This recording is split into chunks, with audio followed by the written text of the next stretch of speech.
Nowadays, we're always doing something. When we're not texting, we're scrolling. When we're not working, we're watching. And for most of us, we usually aren't even walking without being plugged in. But what if we took all that away and did, well, nothing for an entire day? That's the idea of the dopamine detox. Now, dopamine detoxing and dopamine fasting is something that's been buzzing around the internet for a while now, and the idea behind it is pretty simple. See, nowadays we're constantly being stimulated by devices and other technology that companies are spending billions of dollars on to get us hooked, which most of us already know. And the problem with this has to do with a neurochemical called dopamine. See, dopamine is one of the chemicals most responsible for the reward circuitry in our brain, meaning that when we do something that our brain perceives as good for our survival, it releases these chemicals that make us feel good, so we want to do more of that thing. And this was very useful for us because in primitive times, our ancestors needed this. This was the thing that motivated them to have sex and reproduce. This is the thing that motivated them to go hunting and eat fatty foods that would help them to survive. The problem is that the neurotransmitters in our brain haven't changed much, but the world around us really has. Nowadays, when we're eating a fatty hamburger, swiping on Tinder and getting notifications on our phones all day, and playing these addictive video games, it's essentially playing into this primitive part of our brains that's giving us all this dopamine. And the problem is that it makes these important things in our lives that are less stimulating to do way less motivating. Things like working for years on a business to get a result or going to the gym every day to get in shape are things that are going to give us a little bit of dopamine down the road as we make progress, but it can't compare at all to the fact that we could level up in all these video games in just a few short hours. So to our brain, to the animal part of us, to the monkey in our minds, it's basically saying, why would I want to go study or work on this business when I can get way more dopamine from sitting on the couch watching something on YouTube? While we may be hard on ourselves for not being as motivated or disciplined as we want to be, the truth is a lot of time it comes down to our brains. It's not something we're consciously doing. The idea of dopamine detoxing is that we want to reset these neurotransmitters in our brains so that they're less sensitive and that we begin to get stimulation from the things that we really want to do, the things that really matter in our lives, so that we're more motivated to study, we're more motivated to work on the business, even though it's not going to give us as much dopamine right away. And we do that by cutting out the things that give us way too much dopamine. Now listen, obviously I'm not a scientist. I've looked at some of the research on this, but there isn't much. We wanted to know what happens if we actually do this for ourselves. Does dopamine detoxing actually make your life better? For one entire day, you radically cut out all things that stimulate dopamine. And this usually would include things like fatty, sugary foods, playing video games, using your phone and technology, even listening to music. But actually the point of the dopamine detox is to take it one step further. According to Kirby, who has some of the most viewed videos on this subject on YouTube, he says there are basically 3 ways you can do this dopamine detox. One is beginner mode, meaning that you're allowed to read, have conversations with people, walk around, exercise, and eat food. Then there's intermediate mode, where all you're allowed to do is read, eat, write in your journal, and exercise. And then there's time theorist mode, where basically you're not allowed to do anything except sit and stare at a wall. No food, no walking, and no conversations at all. We decided to go all the way and choose time theorist mode. Kind of. The way that we did it was, you aren't allowed to do anything except go for walks and write in the journal. That meant no speaking, no phone use, no technology, obviously. And we just plopped ourselves in a park and allowed to go for walks, allowed to journal, but nothing else. We weren't allowed to film because we weren't allowed to use technology. So all footage in this video is a re-dramatization.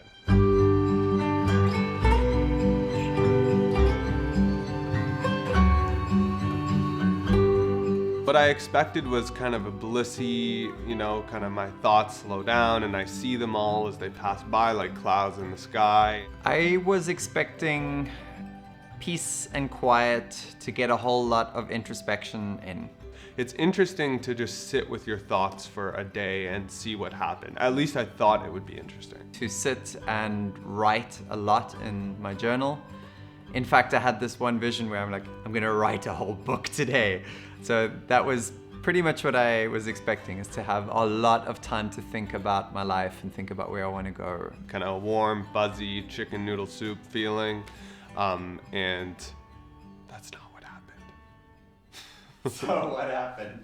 We got to the park and I was excited to do the challenge. I started off in this kind of forested area underneath the trees. I wanted to get my dose of nature. Then I sat for an hour, 2 hours, and then I ended up going to this open field where I thought I would spend the whole day basically. The day started off great. I absolutely refused to use my phone to wake up or anything, or even to get an Uber. So I walked all the way to the park, enjoyed the sunshine, found Ryan in the park by chance, and we just kind of lay down quietly and looked at the clouds for a while. I, spent an hour lying down on the blanket I brought, then I would go for a walk, then I would spend another hour. And it was really nice for a little bit, but then it quickly got very boring, and then that boredom turned into like agony.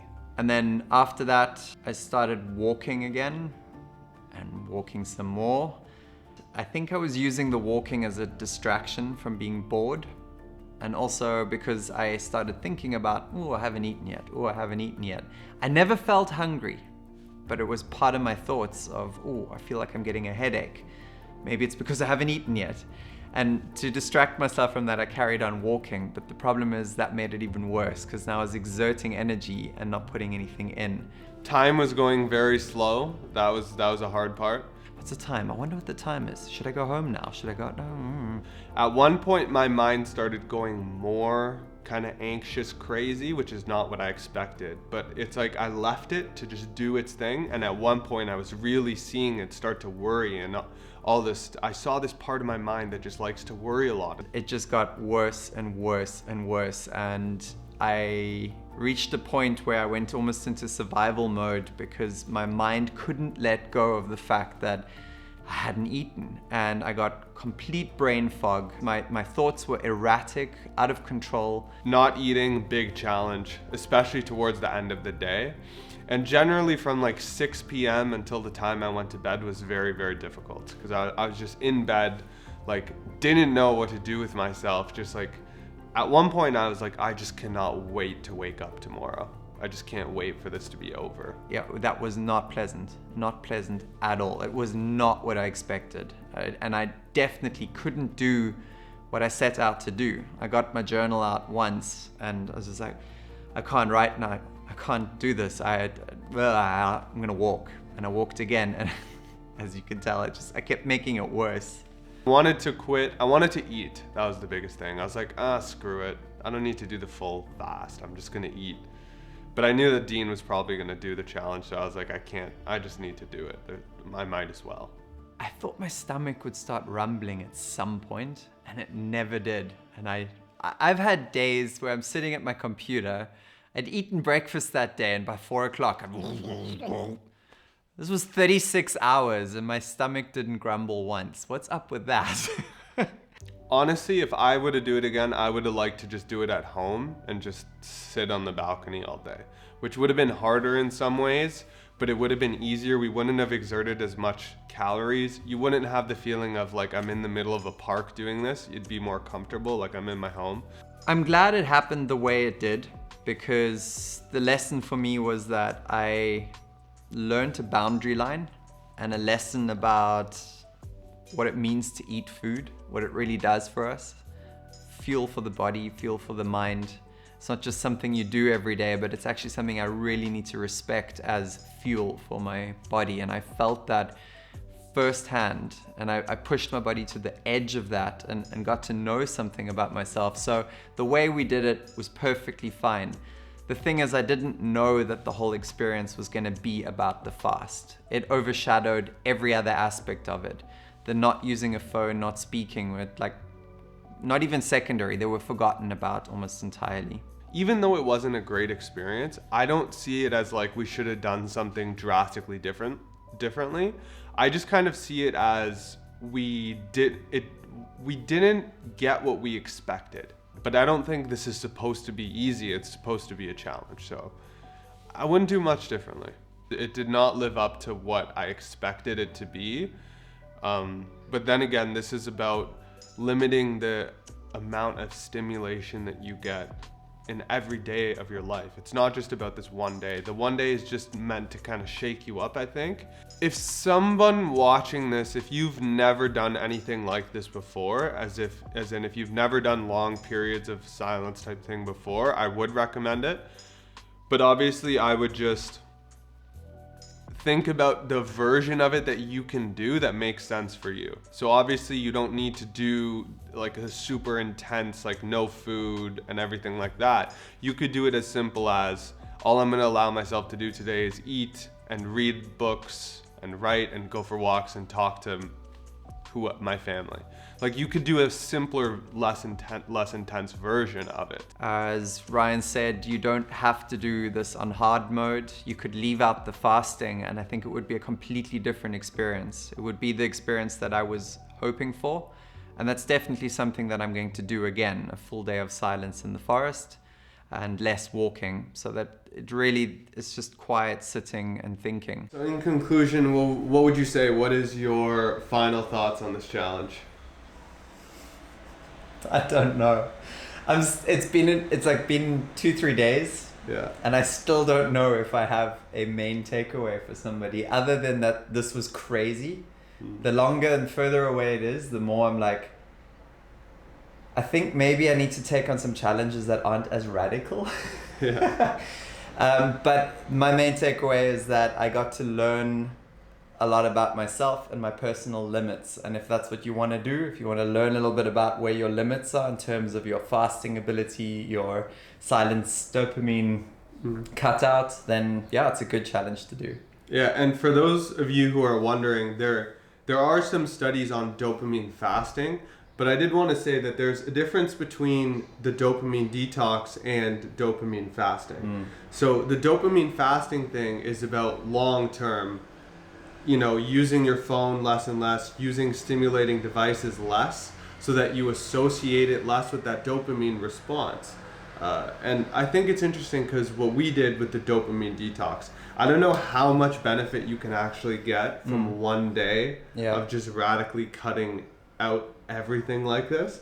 I think it can maybe, teach you something about yourself, like you said, find your limits.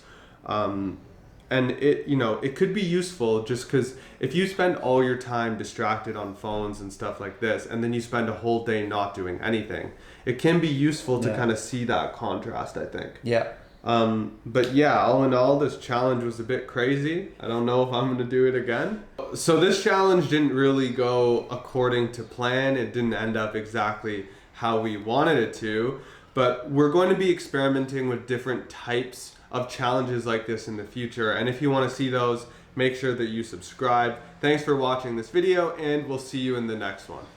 Hey, want to get in on the action? We host challenges on a regular basis with other members of our community that include everything from gratitude to productivity to writing exercises and much, much more. To learn more, head over to icario.com and go to the product section to see what you can enroll in. See you on the inside.